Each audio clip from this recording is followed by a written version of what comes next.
The knives are out, and this time the Awami League and the interim government of Bangladesh, led by Professor Muhammad Yunus, are locked in a bitter war of words over the damning verdict by a Bangladesh tribunal that has handed down a death sentence to Sheikh Hasina, the former Prime Minister of Bangladesh.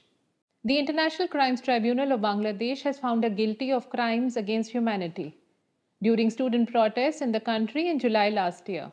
The verdict has come over a year after she was ousted as Prime Minister and took refuge in India. The tribunal says she knew about the killings and issued orders. But Hasina refutes the charges, saying the tribunal itself is rigged and presided over by an unelected regime. In an exclusive article to The Week, Hasina shared her concerns about the impending verdict of the ICT of Bangladesh.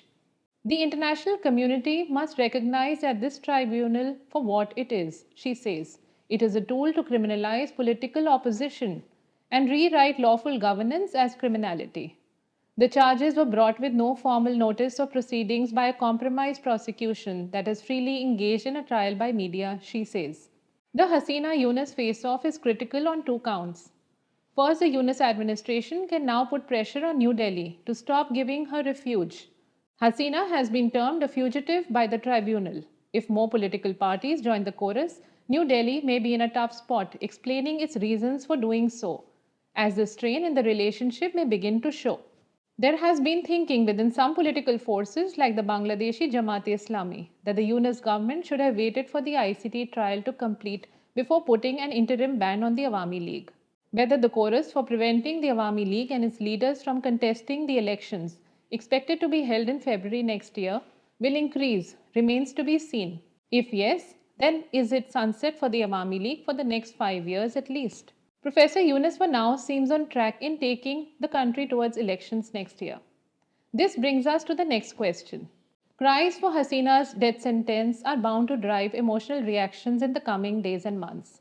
Can the Awami League use this as an opportunity to get a new lease of life in its political journey?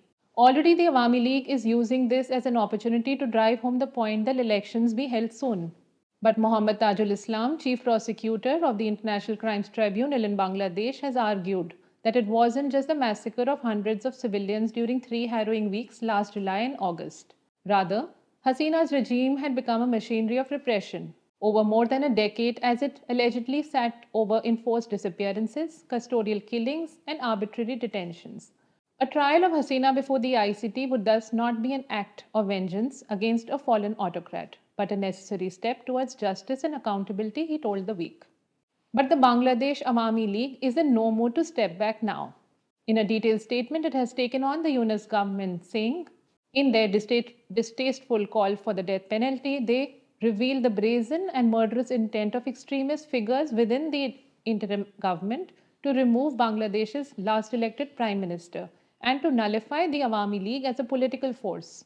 Hasina says she wishes to remind the international community that not a single citizen of Bangladesh has cast a vote for Professor Yunus or been given the chance to do so. Bangladesh's future belongs to its people, and the elections next year must be free, fair, and inclusive, she declares. Interestingly, the poll bugle in Bangladesh has been sounded. And ironically, it is the Awami League in exile that has decided to take the plunge with it. If the elections are held without the Awami League's participation, Hasina would not return to her country for some years at least.